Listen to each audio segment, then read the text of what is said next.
Hey Urbana, we are periscoping live at Jesus on Instagram seminar. Want to invite you to join us. We're doing a lot of cool things this afternoon, whether you're here in St. Louis at Urbana or you are watching hashtag Urbana15 at home. We're going to bring you a bit of this seminar led by our social media director Adam Jeske. So right now they already got started. They're doing some housekeeping and they're also talking about questions around what are some things that hurt your soul on social media? And you also ask questions, what kind of things do you want us to cover? And so we're going to join the seminar in progress, but that gives you a background of what's been going on there. So the seminar is pretty full. It's the ballroom here at the Marriott Grand in St. Louis. And so we'll take you live in just a minute. Hey, South Africa. Hey, Adrian. Welcome. I won't be able to comment a lot because we'll be at the front row of the seminar. But we're getting, hey San Diego, yeah, feel free to text in and make some conversation. I'll try to make some comments here and there, but I wanted to just get us a live window into the seminar. You can see it's quite full. And yeah, we've had to turn away a lot of people. So thanks for joining us, and I'll take us in there right now.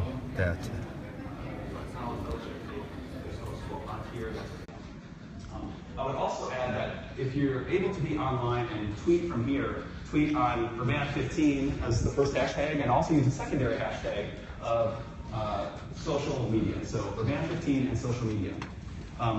We're apparently on Periscope Live with Andy Kim. Woo! Periscope broadcast. And I'd say hello to our folks who are at hashtag Urbana15 at home. It's great to have you with us. Next on our housekeeping, you can intern with 2100, the folks who are wearing these red sweatshirts around the conference. Try to glorify God by telling the good news of Jesus using video, design, writing, social media, across the gamut of media spheres. And we take interns, and we strive to be a multi-ethnic team that does everything with excellence and has a lot of fun.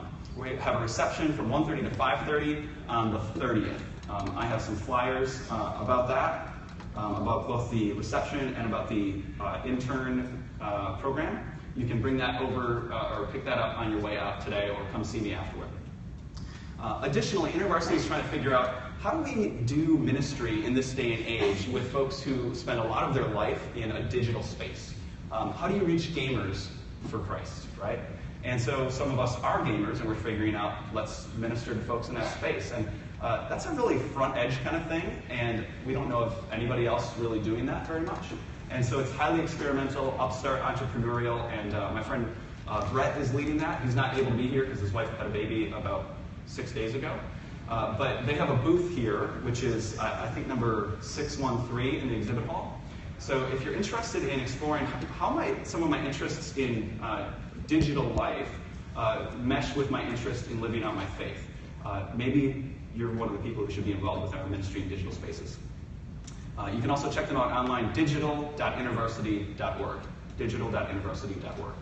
And finally, be on your phones by all means. If you have some connection here, if you don't, you can take notes on your phone, that's fine. But I have an encouragement, I know that your brains work fast enough to use your thumbs and your brains at the same time.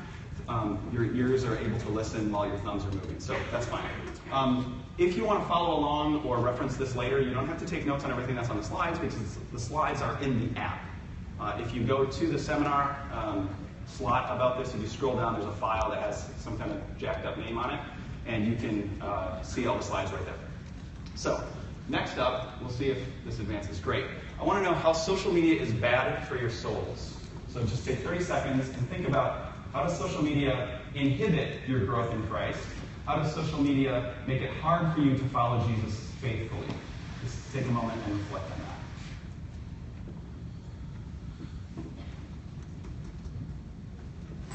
that. We now have 30 seconds of silence for Periscope. Oh man, this is awkward.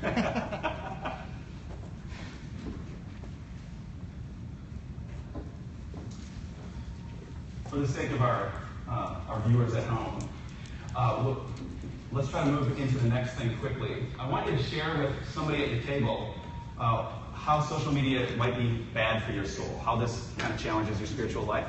And I want you to text in an answer from your conversation, some way in which social media is bad for your life as a Christian. Go ahead and do that. Hey, people on Periscope, you guys can write into how is social media bad for your soul. Love to talk about it. We all know that Periscope can be bad for our social media can be bad for our souls. I know for me, it's I love taking pictures of my food. I love having fun and stupid memes. That's right, procrastination. Many hours have been wasted just getting stuck in vortexes of social media. I think social media is a chance for me to connect with friends, but on the downside, I find myself comparing myself to others. I see my friends from college or my friends from high school. I see what they're doing with their lives, the jobs they have, the vacations that they can go on, and I think about myself working for a Christian nonprofit, and I think to myself, I can't afford to do those things, and what am I doing with my life? And so those thoughts come on. Drama, that's right, Damon. I think I met you at Vision a couple years ago, if you're the same Damon Dukes that I met. Social media is a farm of drama. I don't know if that's you, Damon. But what else? What other ways is social media bad for your soul? We're talking with 10 people here. What do you think, man? Too much negative news on Facebook. That's right. Yeah, I don't think as human beings we're actually made to be able to handle the amount of bad news we have access to online. It's too much for us. Yeah, that's right, man. All right, we'll go back to Adam. I'll share some of my thoughts on it, and I want to see if there's resonance, and I want to see from your answers what I'm missing in this list. So, social media, I think a lot of people would complain about it and would say that it's bad for us. And here's a few reasons why I agree. I think that social media wastes our time.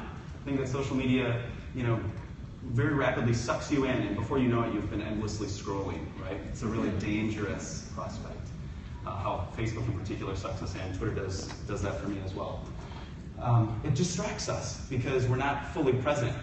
Sometimes, like I said, I think I do a pretty good job at multitasking, that I'm able to be really listening to somebody, and I'm also taking notes, or I'm scanning through something else, and it's working in the way that we think that it works. But a lot of times, our heads are kind of in our devices. Something beeps, something dings, something buzzes, and we want to see what that is because of the dopamine rush that our brains give us. We've been training ourselves to do that. That's not good for us. It makes us restless. There's sort of this, I don't remember who first said this, it might have been Nicholas Carr.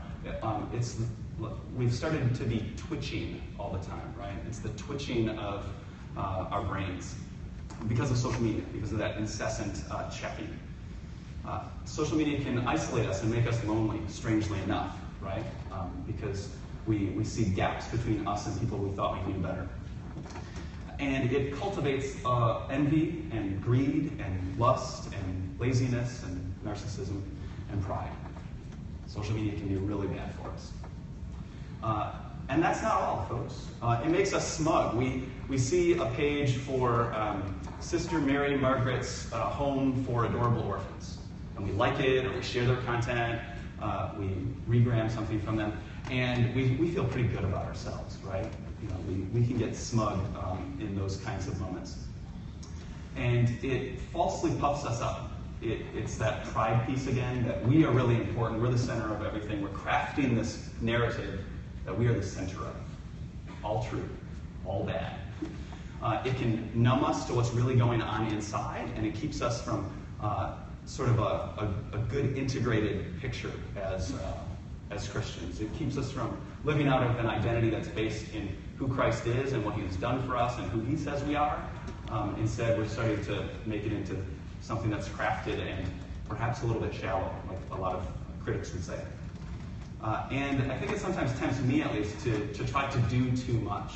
Because I'm trying to be active on all these different platforms, trying to tell all these different stories, I'm trying to keep up with all these different things, and I overextend myself. And that's a hard lesson to learn. It's a hard thing to admit, I think. It's ultimately that I'm finite. I can't do everything I want to do. That's a hard thing to say. And so what? If social media is so bad for our souls, then what do we do? If social media is so bad for our souls, I would argue that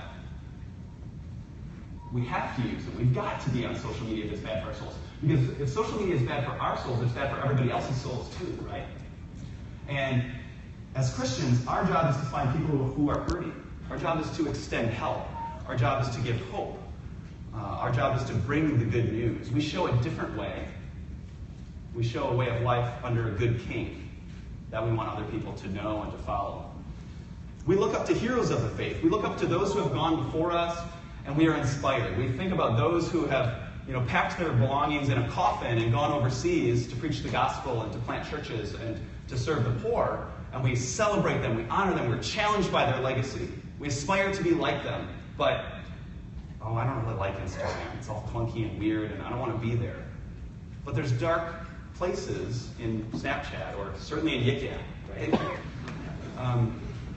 And so we need to kind of model our digital lives in the same way we at least aspire to model our actual physical blood and flesh lives by going into dark places and shining light. I think that's what Jesus followers are supposed to do. That we're supposed to go into dark places and light them up. And social media is often a dark place. Sometimes people shine it up. We pretend that it's not dark, but it's covering over real deep depths, dark depths of people's souls, including our own. But followers of Jesus must go into the dark places and light them up, because that is our calling. That is what Jesus did for us. That's what we've been celebrating through this Christmas season. We don't need to discern anything more about our calling. I've sat in your seat trying to figure out, what do I do with my degree? What do I do after I graduate? What do I do now that I'm a couple years into the workforce? I've had to go through that same discernment process. And at the age of 12, David Platt, who's speaking again at this event, said something that I thought was pretty powerful. We know what our calling is. Our calling is to make disciples. I would say our calling is to go into dark places and light them up. So find dark places and light them up. Find unloved people and love them. Find people who are hopeless and offer them true hope. It would be great if you would tweet this. I don't think it's an acceptable option to try to opt out of social media. I think that at this point, looking into 2016, if you're a follower of Jesus, you have to steward your digital life in the same way that you steward your money or your time. You have to steward your digital presence as much as you steward your money or your time.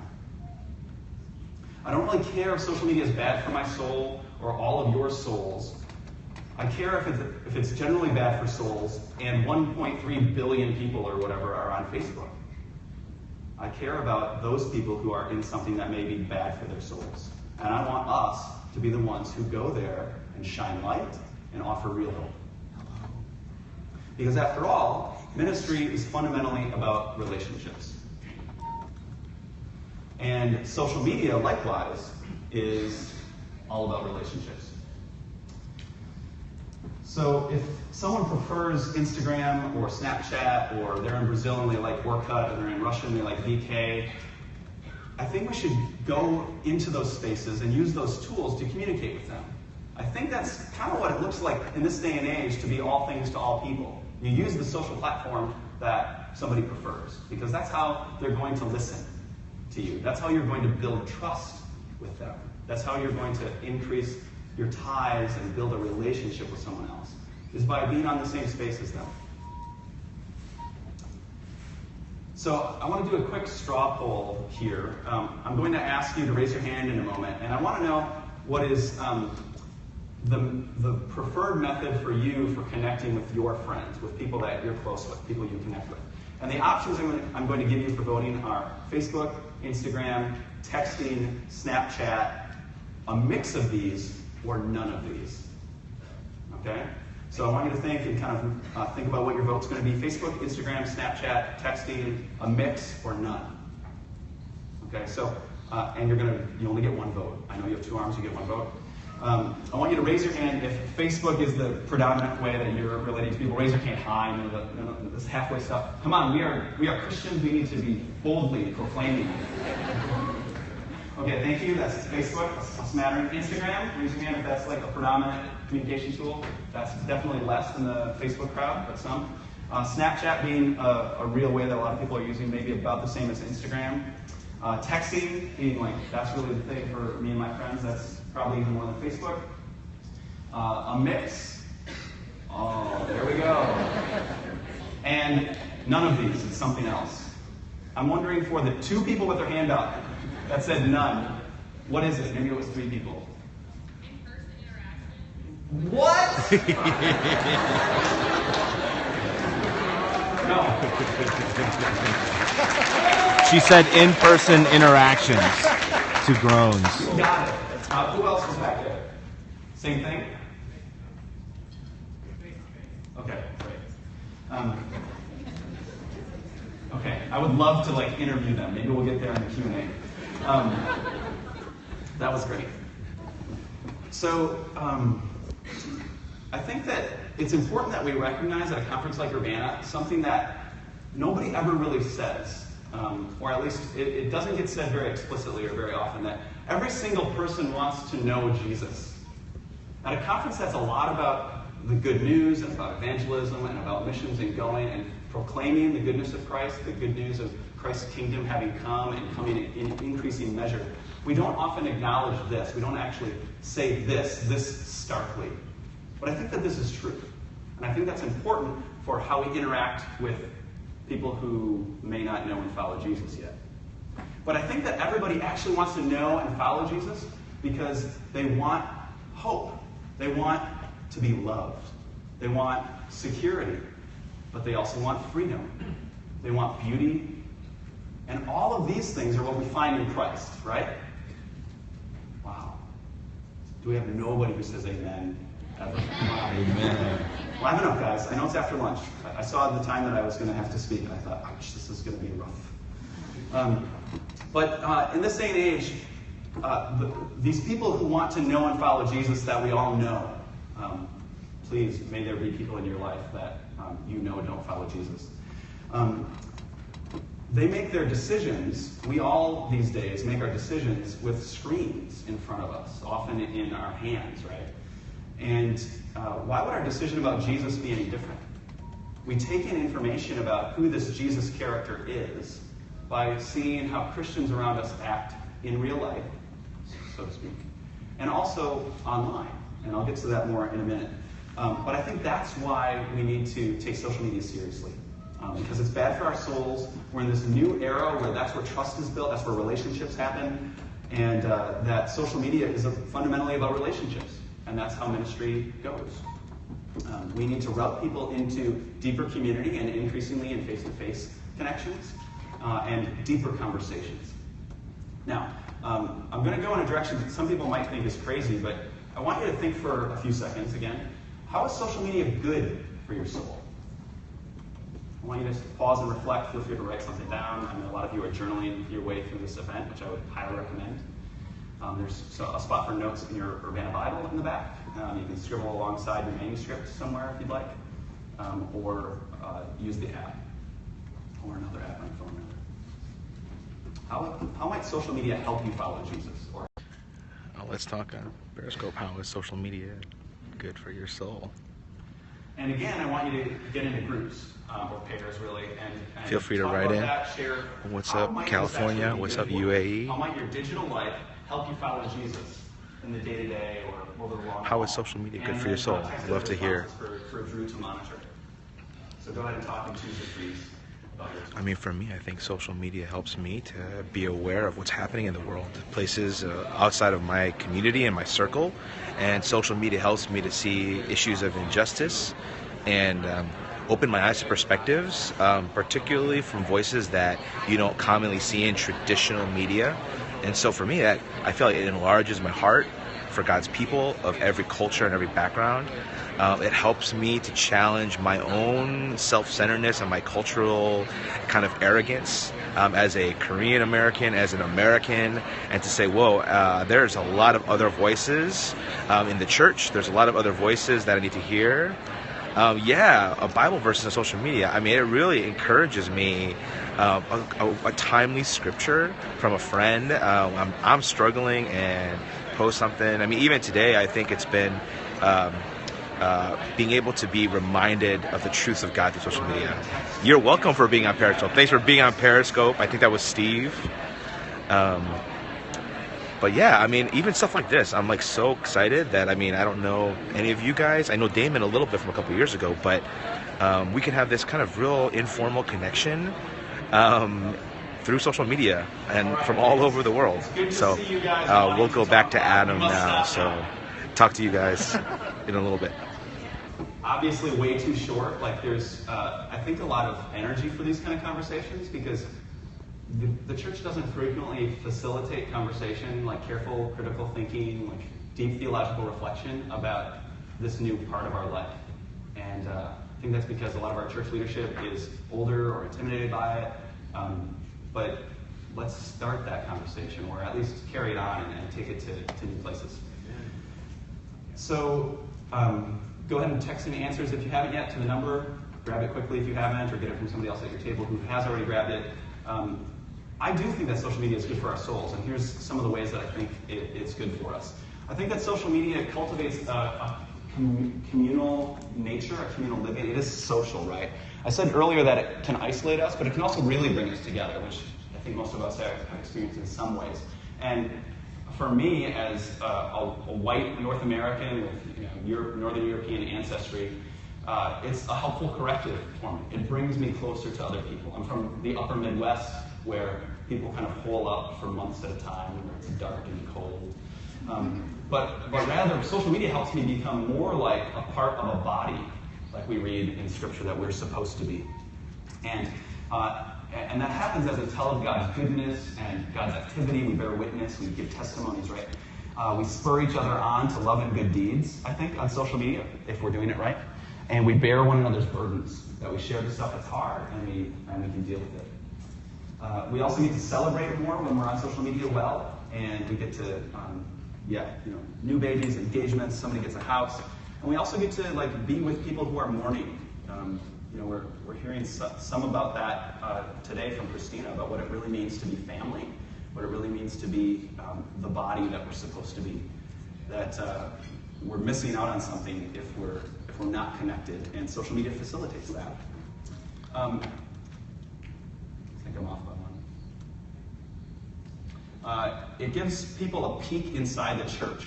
There's all kinds of people that I know and that you know that are not going to come to our church or to our InterVarsity thing or to some other college ministry thing of a different sort because they're kind of scared, they think it's weird, they had a bad experience sometime in the past, but they'll certainly see what you're doing on social media. They'll tune into a Periscope. They'll watch what you're sharing on Facebook or on Twitter or Instagram. They'll look at your snaps. And so that's really important to let people see inside the church because increasingly there's a wider percentage of the population, a bigger group that doesn't want to come to a church. It's weird, they've never been in a church or they don't get it, they've had a bad experience, whatever. So I think that's actually a really important function in how social media facilitates kingdom life. And we get to unlearn jargon. You can't post on Facebook a whole bunch of churchy language and expect people to like it or to understand what you're talking about anymore. And I think that's good for us, that we are finding ways to talk about our faith that is accessible to people who don't have all the shared experience and the years of enculturation in a church body. And that's a beautiful, good thing. I think that's come a long way in the last couple of years even. Social media also brings accountability. You can't be a different person on Facebook or whatever platform than you are in real life, or people will unfriend you on Facebook and unfriend you in real life. Nobody wants to hang out with you. But people often will point out, kind of skeptics about this sort of thing will point out, but people are fake on Facebook. And I'll say, but people are fake in real life. It's the same thing, right? You can be just as disingenuous having a conversation, sharing all the nice things and talking about how awesome your last date was, or the trip to wherever was, or the next thing you're doing was. But we don't think about how the life of a disciple is the exact same dynamic, whether you're speaking it out loud when you're in the same physical space, or if it's some digital stream that you're populating with your story. The temptation to us as Christians is exactly the same. So let us name that and own that and be okay with that. And to deal with it properly in both cases. As you know, people are sometimes able to be more vulnerable through their screens, through their devices, than they are face-to-face. And I think that's only going to get much, much more profound of a gap. Because there's a lot of people who have not had deep, careful, kind, caring conversation with people. They haven't learned those skills. They don't know what to do. They don't have that. But they have this, right? They're able to do this with whatever stream is their preference. And so let us use this to build that trust with the people who need that, and then kind of bridge into some more face-to-face conversations. Social media also reveals our sins, and this one I feel really strongly about. I write for Relevant magazine fairly often, and a couple years ago there was a piece by, I won't go into detail, there was a piece that talked about how the author said that Instagram made this person envious. And I got really mad, because Instagram didn't make her envious. Okay, now you know it's a woman. Instagram didn't make her envious. She was envious. She was an envious person. She had envy in her heart, right? It's out of the depths of your heart your Instagram posts flow. Something. And in the same way, social media doesn't make us greedy or lazy or lustful or narcissistic or selfish. Social media isn't the problem. You are the problem. I am the problem. And sometimes people don't want to acknowledge that. They'd rather say, oh man, like Facebook's just so shallow. No, you're shallow. Now, true, you could also say your friends are shallow. Like, it goes both ways, like both what you're posting and what you're receiving. I think that social media can help us lead better stories. I think that's good for our souls. Because you see the stuff that other people are doing, you're like, oh, it gives you ideas. Like, I want to do that. So I built a treehouse for my kids, in part because of social media, because I saw a friend building a treehouse for his kids. I started checking out some books, and then I posted a picture like, hey, I put some boards in this tree, like just the very start of it, and people were like, that's awesome! I was like, crap, now I really have to make this tree. And I might not have without that social media accountability that was brought. Yeah, and social media helps us notice the good things in our lives and be grateful for them, because you want to share the good things, and so I think that can cultivate real gratitude, not just envy for the other stuff. Okay, so. But what do we actually do on social media? And I wanted to have an interactive section here, but because the tech isn't cooperating quite enough, I'm going to breeze through that and go into a few tips about how to post or what to post, and how to think about this more concretely. This has been sort of the conceptual part we've had thus far. I want to go quickly down through some practical pieces, and then we'll get into the Q&A. Feel free to continue to text in questions. You can tweet at me. I think we probably won't get to those during the Q&A today, but I'll come back to you later today. Twitter handle's down there. Get the number from someone else at your table. If you don't have it. So, sorry. Okay, so that's a good tip. This first slide is the meta idea about what do you share, right? And it's no surprise that I start with share joys. Like, that's a lot of what social media is. It's like, look how awesome this is. Go ahead and do that. I think that's definitely legit. But also share your struggles. The trick is, sharing struggles can sound like this baggage dump, right? It's like this cry for help. It's terrible. And that's not really helpful. It doesn't invite real conversation about it. It's not constructive. What you get instead are pity posts back. And those are not good, right? It doesn't build you up. It's just this false covering. It's more of the false self stuff.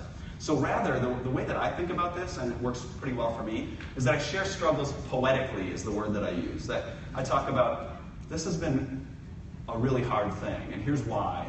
And has anybody dealt with this before that I could talk to? Like, try to find somebody else who's going to go into, step into a deeper conversation about it. I find that's helpful. I think that there's lots of knowledge in the world today. I don't think there's lots of wisdom. And I think that the world is hungry for wisdom. And so sometimes I'm not big on sharing just little blips of scripture, but I do think Proverbs are pretty cool for that reason. And when I find a quote, not necessarily from the Bible, but just something that I'm reading, it could be mediated stuff, blogs or whatever, or it could be something that's a little bit heavier book that I'm reading. I'll try to share some of that out with an audience, and that has borne fruit in a story that I'll share in a sec here. And I share resources, but I do that in a way knowing that it's for not just my Christian friends, but for my non-Christian friends. I share stuff in a fashion that describes the kingdom and the attributes of the kingdom and the attributes of our king, because, like I said before, everybody wants to know and follow Jesus. They might not know it yet, they might be in denial about it, but everyone wants those things out of their life. I mentioned just before how that has borne fruit, kind of this way of interacting online. Maybe 2009 or so, somebody from my high school, so I've been out of high school for a little while, and 10 years or something, and somebody from my high school sent me a friend request on Facebook. And I have sort of a blanket policy that if I actually know somebody in real life, I will befriend them. And I always did that just thinking, someday this is going to pay off. And this is the day that it paid off. I got a friend request from a woman named Samantha. Samantha and I had been in classes together through all of our elementary, middle, and high school. But we hardly knew each other. It was a smallish high school, but this was someone that I didn't spend much time with. I did not know her well.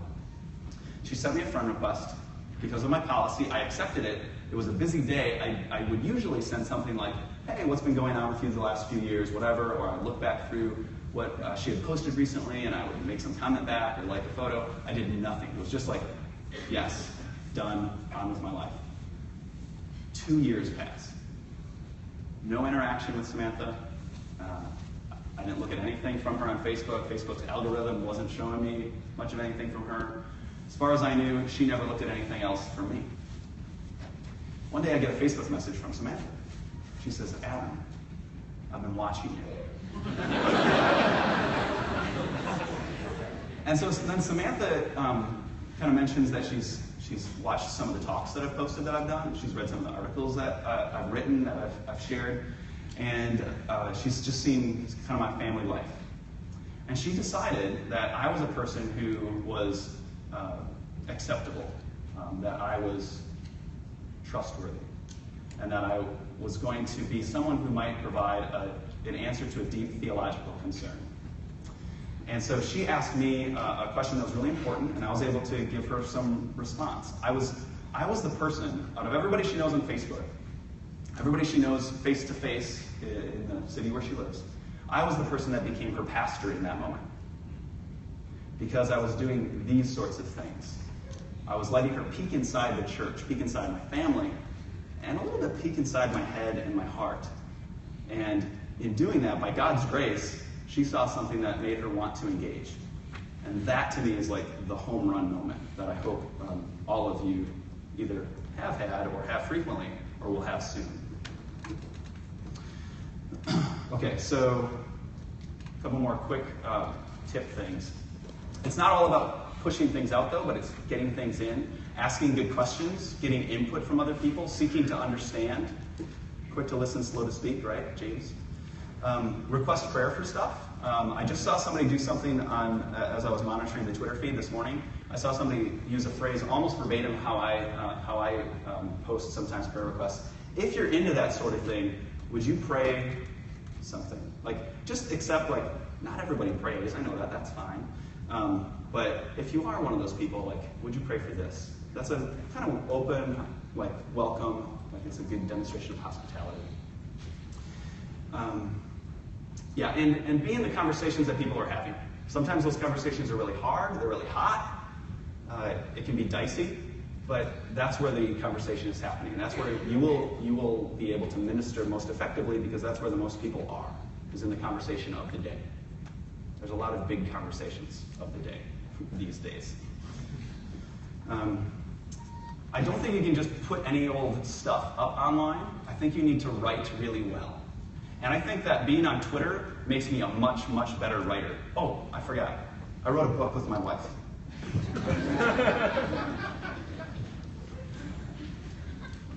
It's published by the great people at University Press.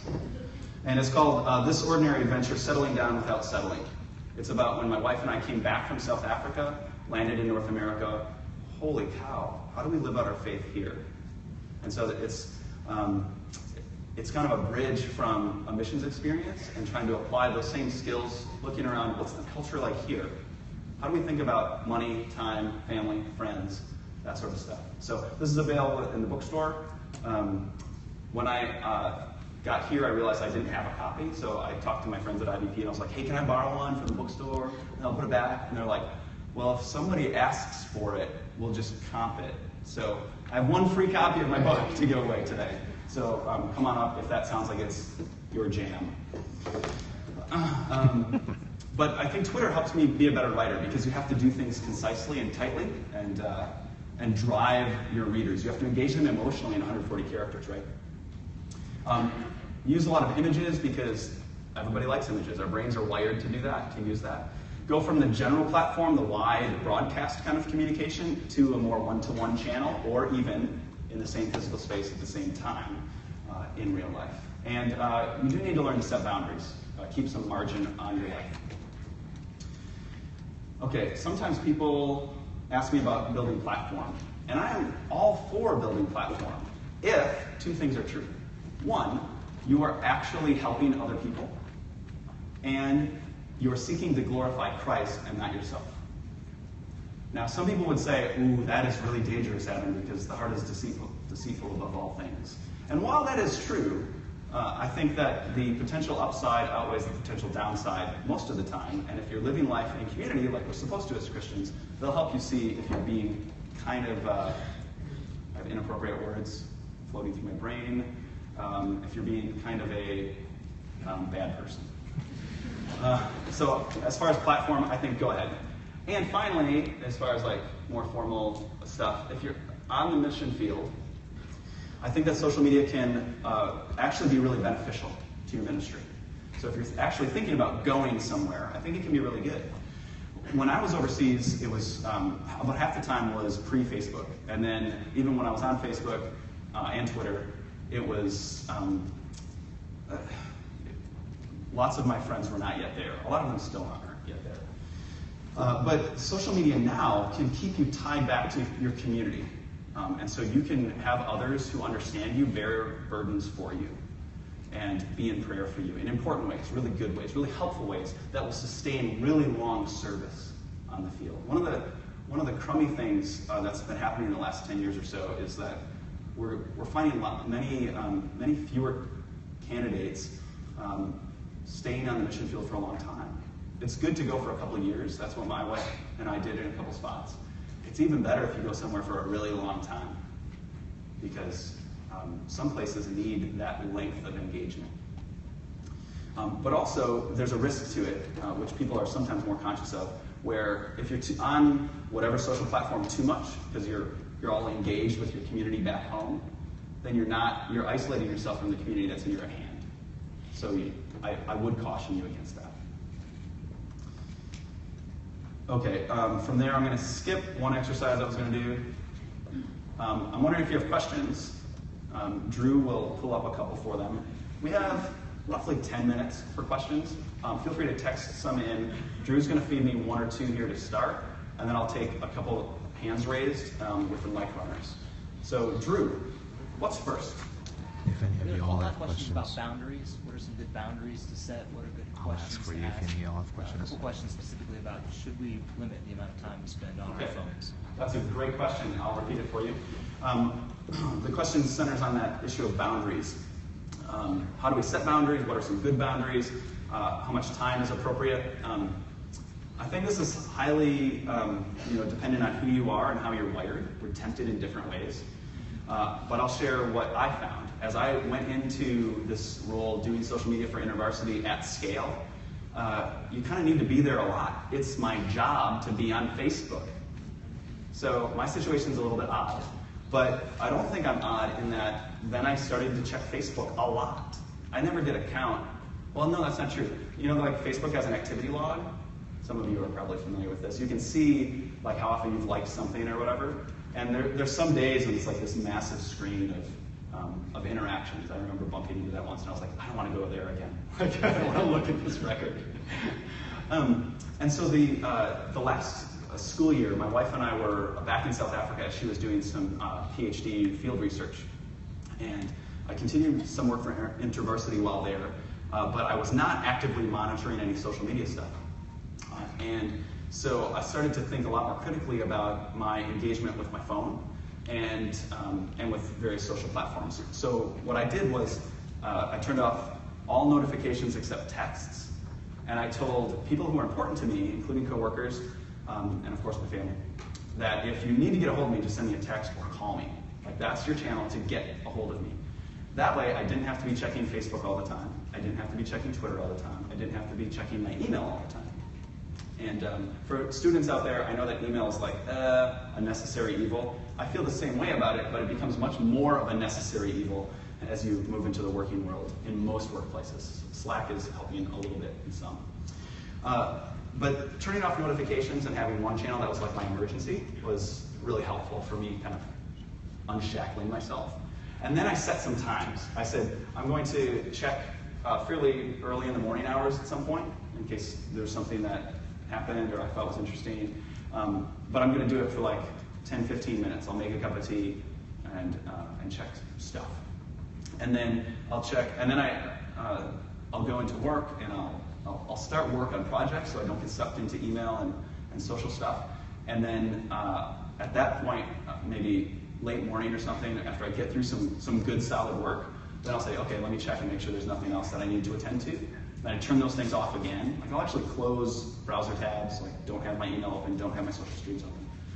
And then I'll do that again in the afternoon and again in the evening. So I try for 4 times a day. And that has been a really great experience for me for the last year or so. If you want a follow-up question or any more details on that, I'd be happy to talk more.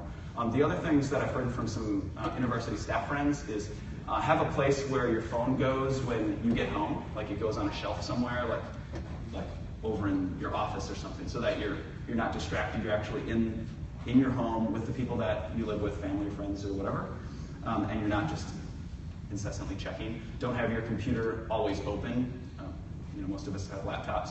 Close it when you're off. Like, actually do physical actions to help keep boundaries. And one person had a no screens in my bedroom rule, and it wasn't like a sexual temptation thing. It was it's going to keep me awake because it's blue light, which if you haven't read about that, that might help you sleep better instead of scrolling endlessly right before you fall asleep. And it encouraged this person to read more. And we're people of words as Christians. Books are important to us within our InterVarsity culture as well. So those are some of my thoughts on boundaries. There's a question right up here. Yeah. I'll just repeat it. We don't need a mic. Cool. I have a question about building community, and I guess we could take it to an InterVarsity context as far as building and strengthening community in a fellowship, and then outside of an IV context with people who have never met before. Mm-hmm. So it's kind of a twofold question about building community, like within an InterVarsity chapter on a campus, and a group of people who haven't met before. How do you build community amongst those folks? How did these people get connected?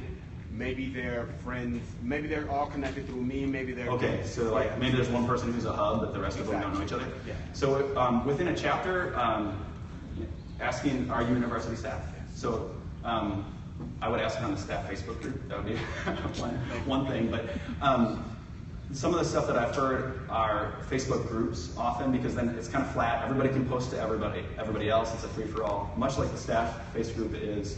You could do that on a chapter level, and I've heard of people doing that successfully. And that would probably be my go-to, because it's the platform that most people have. There's always a few holdouts, or people who are like, I can't control it, I'm going to shut it off for a while and leave for a while. And then you have to figure out some workarounds to communicate well with them. But that would be my go-to in terms of building community. There might be, some chapters do like a group meeting or group text kind of thing for like, at least for prayer requests or late breaking, a room change for an event or something. And then I was working with somebody in the office who was starting a virtual small group, she called it, where she wanted to do a Bible study with some people, and she was sort of a hub, and I could connect you with her. What I said to her was kind of the same thing. Make a Facebook group so that everyone's kind of empowered, and there's an asynchronous, like you can just post whenever and people will see it when they see it, and you can invite people to like turn on their notifications so that they actually will notice what's happening in that group. And then to do some synchronous communication that uses video. So Skype or Hangouts or whatever, to kind of kick it off and do like, hey, I invited you all to do this, and you set some ground rules, and then inviting some introduction so everybody gets to hear everybody else a little bit. And it's kind of like, you met it over dinner or something. You could actually eat dinner during that in your respective locations. Okay. Yes, Andy. So this is from Blind Faith 21, and so she asked on Periscope, how would you pastor somebody who's going through a dark time beyond just saying, I'm sorry that you're experiencing this, or can you give examples of how to actually engage with people online? And you're hearing about this online? Yeah. Okay, so the question is, how do you pastor or encourage someone who's going through something really dark, really heavy, and you're interacting with them online beyond just, hey, I'm really sorry to hear that or something? I think that one piece, so a couple things that come to mind quickly would be, I do think saying something akin to, I'm really sorry to hear that, or man, that sucks. Like that's bad. Like naming the evil in it, like just being with them in that space. This mourning with those who mourn feels more like sitting down in solidarity with somebody who's hurting works better when you're actually in the same space, flesh and blood, right? How do you do that on social? And it kind of depends on the platform, but you're there and you might, post something to them. You might kind of intentionally be a little bit less effusive with joy if it's going to run counter to somebody who's important to you on one of your platforms, even if there's something really great going on in your life. And I think the other thing I would say is sometimes you can share something obliquely that comes at the side of it that might deal with the same issue and say, hey, you know what? This is an issue that somebody else has gone through or somebody else has written about, and you can pass them that resource. And I think that can be helpful when it's not like I'm giving you something from my life because I haven't gone through the exact same thing you're going through right now, but here's somebody who has, and kind of sharing that with them. So InterVarsity has books about, or IVP has books about suicide or about other struggles and grief and hard stuff. So that would be one thing. And finding blogs and articles would be easier, smaller form content as well. We've got time for a couple more questions. Can we get a mic out to him?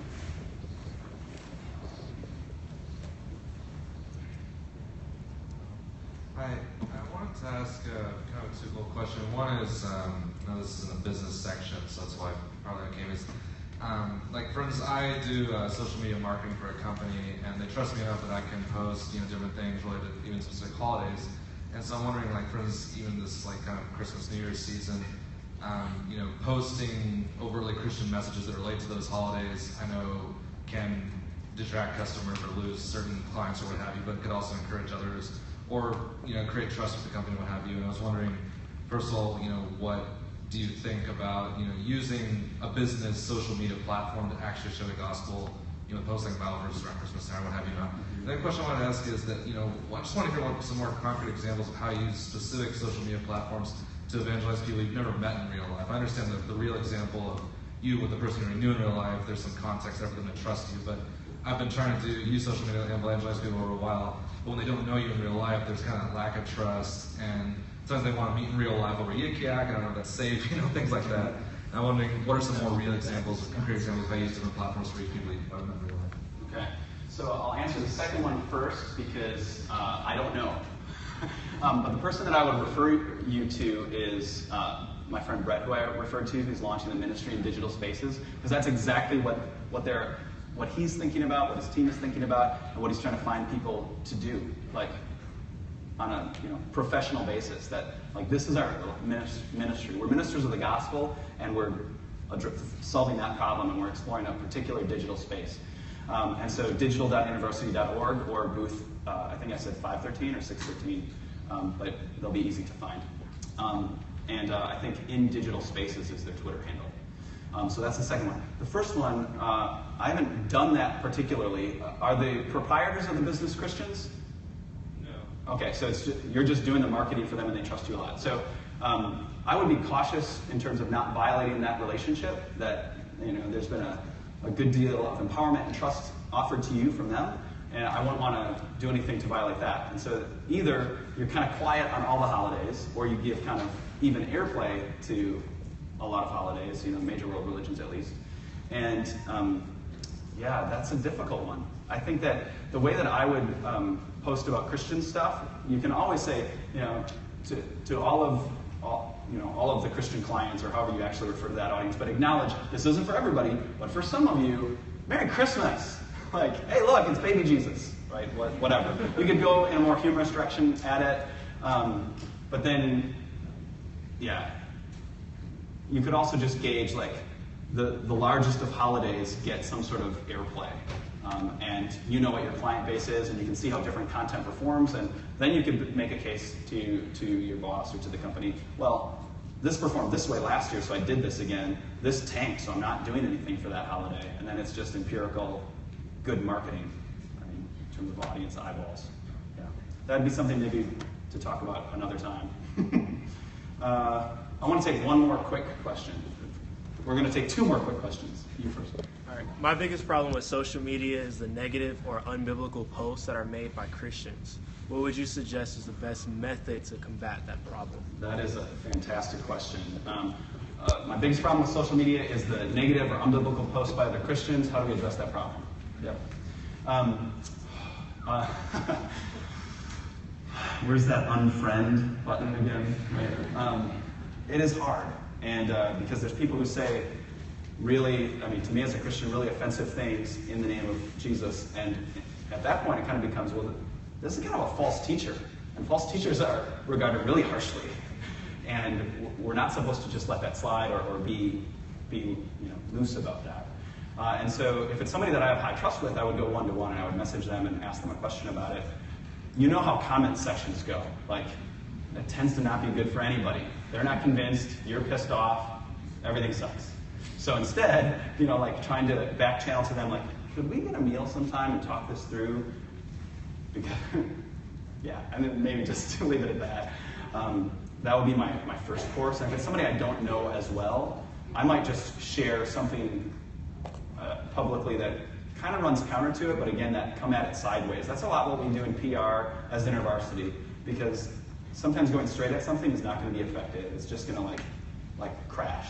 And so instead, coming at it sideways and sharing something that addresses the question in a more thoughtful or more balanced or just simply different perspective, even opposite perspective, can at least make you feel like I'm doing what I can for the people that I'm connected to. This person might see it in turn, and it might lead to more conversation, but at least I'm helping form a conversation in a direction that is more in line with scriptures as I'm interpreting them. Is that helpful? Feels like we don't have time for something so important. And last one, quickly. So I'm curious to hear your opinion that if Jesus lived today opposed to 2,000 years ago, which social media platforms do you think you would have used? Can you imagine? Wow. What would Jesus tweet? 200 characters. Yeah, well, that's a fun one to end on. I think that Jesus would have been profoundly effective in any of the media, and I think that he would have a drivenness toward face-to-face contact, but I also think he would be hilarious. I think he would use humor very incisively, and he would have some real harsh denunciations for people who are saying things contrary to him. He would be overturning some tables. We have a few evaluations. Where are the evaluations? Okay, and do you just hand those out to people? Also available on the app. Okay, All right. there are evaluations. It looks like we wrapped up. I'm going to go outside. We're going to close it out. So to those of you who are still watching, thank you guys. Thanks, Steve McGriff, for all your comments. And then UMAD from UAE. And I don't know if Damon, you're still on. Blind Faith 21, thanks for that question. We're going to try to broadcast a number of them. I think maybe a couple a day. Every seminar that we do here at Urbana is going to be up. The recording is going to be up at urbana.org. There's a couple seminars for security reasons. We're not going to be broadcasting those, unfortunately. Yeah, Stephen, I appreciate you. So you're a pastor in California? But yeah, so they're getting out of the crowd. So, and for those of you who are watching, you can be sure to catch the live stream tonight at 7:30 Central. We're actually going to start broadcasting at 7:15 Central. There's going to be some worship. It's going to be great tonight. It's Francis Chan, Michelle Higgins, and it's going to be amazing. Yes, I was one of the worship leaders there last year, and I get to do this fun job now. So I'm actually going to head over right now, and I'm going to be periscoping an interview with David Platt, Dr. Patrick Fung, and Evelyn Reicher. She's a professor of intercultural studies at Fuller Theological Seminary. Oh, great. Okay. Well, yeah, so you can stay tuned for that. It's going to be around 3:30 Central. That interview is going to happen. So we're just going to, these afternoons, it'll be a free-for-all. We have 3 of us who are periscoping. We'll be all over the conference. So make sure to share this and like us. If you're watching the replay, please follow us. Turn your notifications on so you could find out when our next live broadcasts are. We're going to be doing a pregame show before the session at 6:45. So for those of you who are on site or watching, hashtag Urbana15 at home, we're going to do a pregame show tonight at 6:45. So thanks everybody. It was really good to see you. Tweet me. I'm at Andrew Sunkim, Andrew Sun Kim, or I'm also on the Urbana Missions Twitter. So yes, tonight's session will stream. 7:30 is the official start time, Central Time, but there's a pre-session worship that starts at 7:15. So thanks everybody. Have a good day. God bless you guys, and thanks for joining us.